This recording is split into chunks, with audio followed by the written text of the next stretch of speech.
loss. Hey, hello. Every business depends upon profit and loss.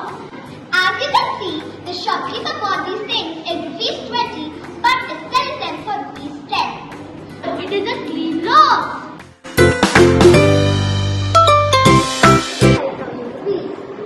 The overhead charges, which includes transportation and polishing, is ₹10,000. The selling price of the dining table is ₹50,000. Now, find out profit or loss. Okay, so first I will need to find out my final CP.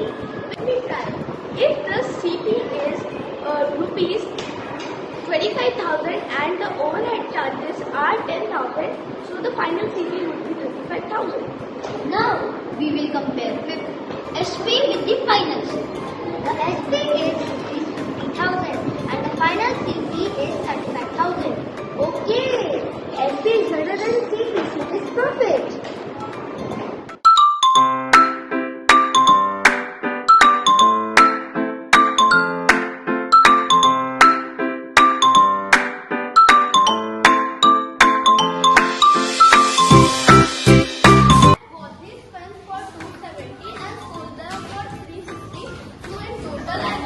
Profit of 80 rupees.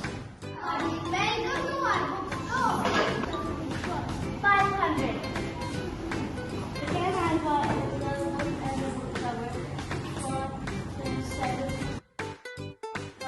Hello everyone, welcome to our showroom of cars. The name of our showroom is Max Rider.